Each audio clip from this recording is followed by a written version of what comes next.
Today's broadcast is brought to you by viewers like you. Become a member today and unlock exclusive content at patreon.com/NorthstarRadio. This just in. People are putting computers on their heads, going out into public, and to them, nothing about it is funny.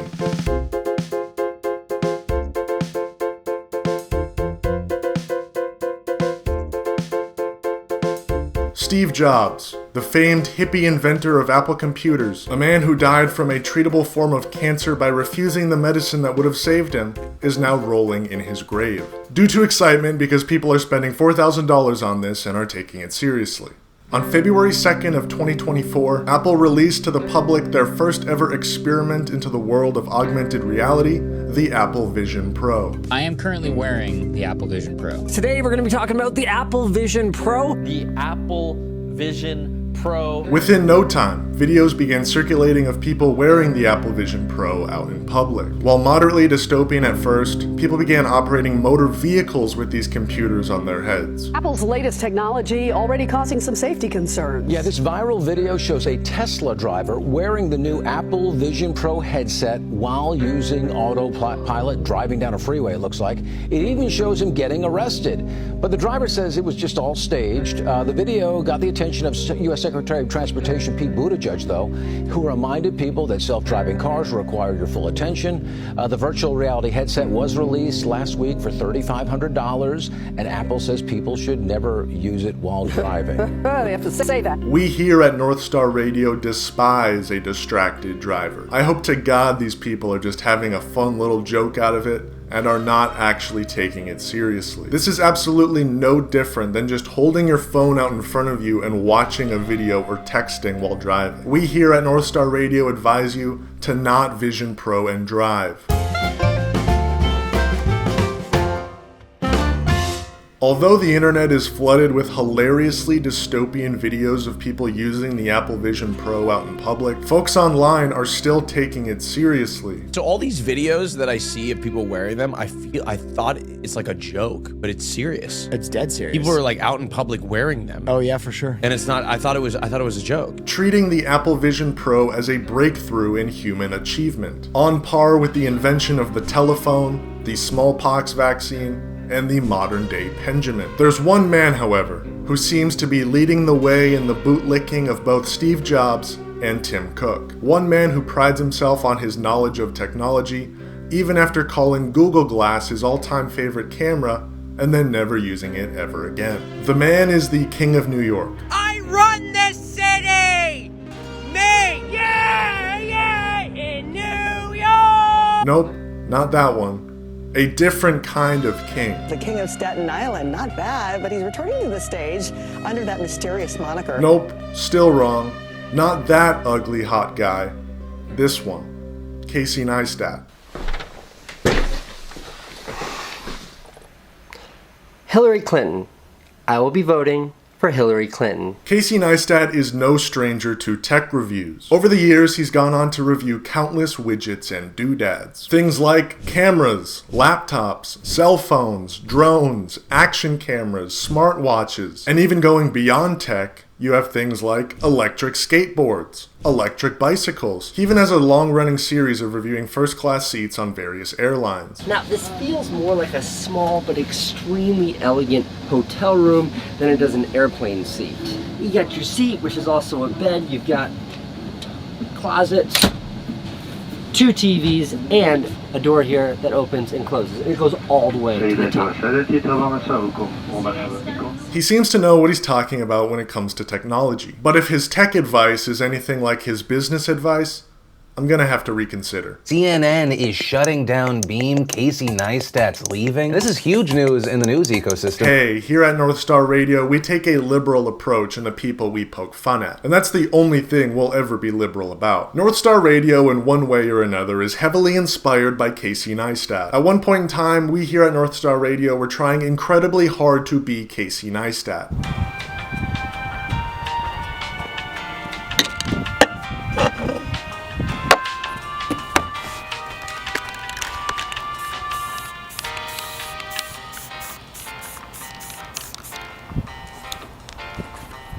The moment Casey Neistat got his hands on the Apple Vision Pro, he decided to go out into the streets of New York City and make a spectacle of himself.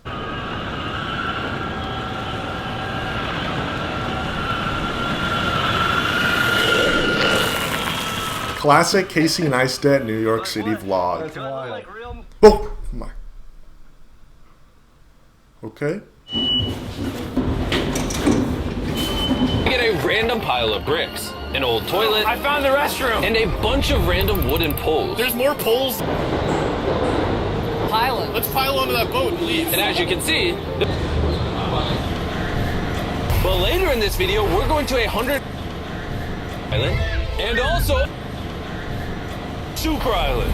But first, we're gonna head over to Watching a Mr. Beast video in the subway station is a hilarious way to show just how mundane and unnecessary this technology is. Standing at a subway stop watching a Mr. Beast video is a pretty special experience. Yes? Oh, never mind. I seem to have gotten the analysis wrong. Actually, this is incredibly futuristic. Something that is completely impossible to do on my much more compact computer that I can fit in my pocket. Another day, another victory for the Apple Vision Pro. Just look how great it works on your 30-minute commute to work. I opened up Apple TV, and it was like this window right here, Jordan, and as I started to move, the window went away with the subway car. You can't use windows if you're in if there's a lot of kinetic movement. And I imagine it works in an airplane because the airplane is so steady, but this is a subway and it's bouncing. Casey Neistat not only uploaded this video to YouTube, but also onto Twitter as well, where it was titled, "Vision Pro isn't just great, it's the single greatest piece of tech I've ever used."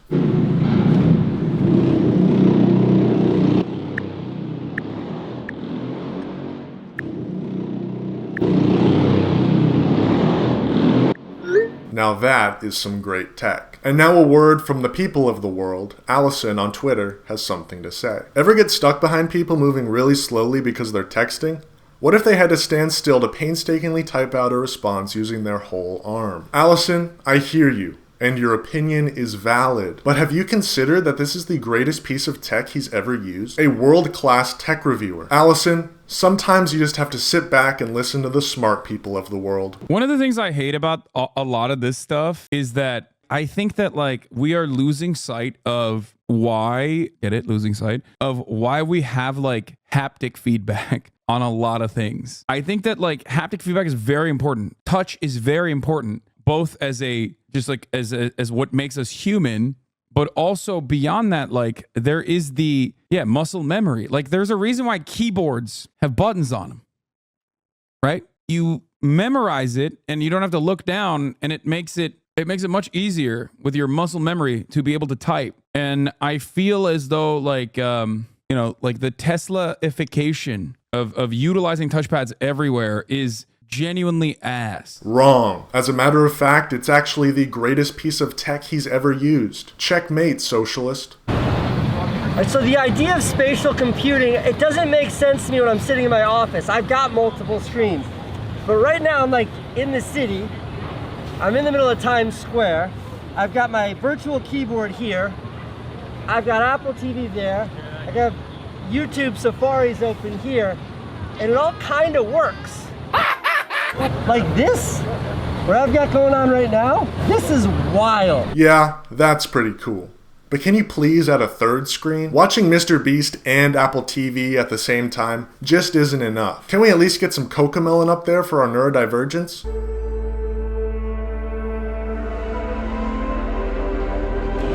You guys have done it. Thank you.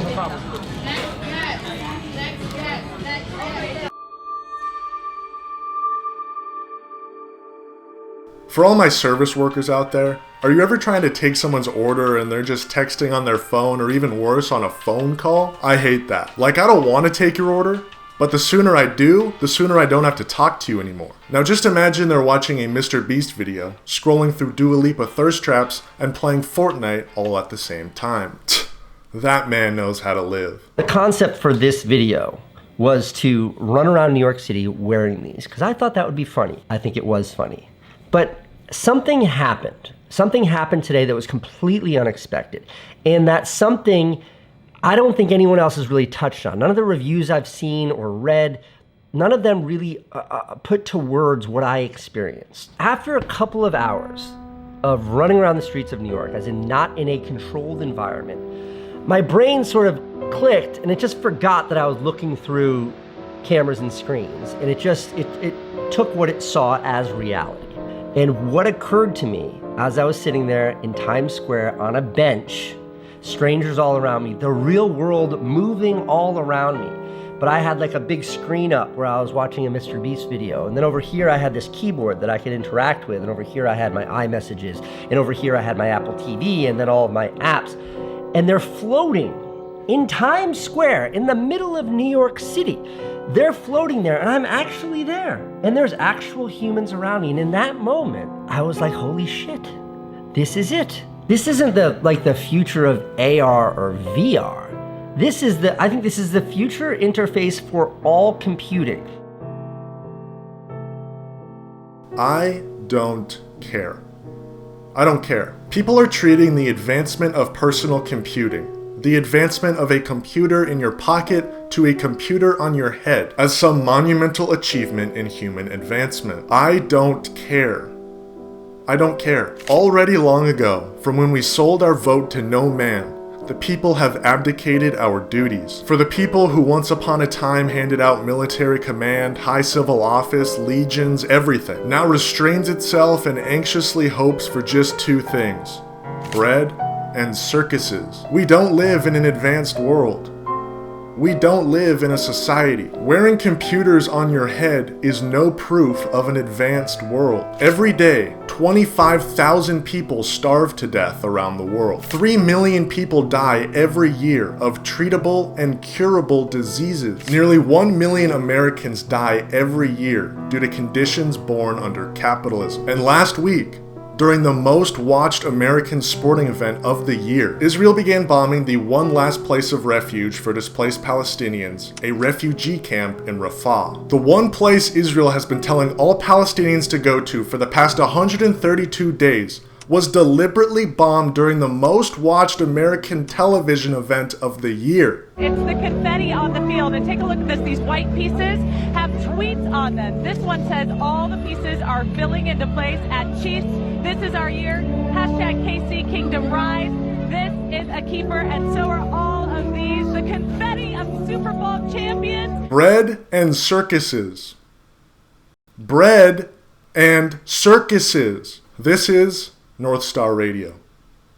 Peace and love, and free Palestine.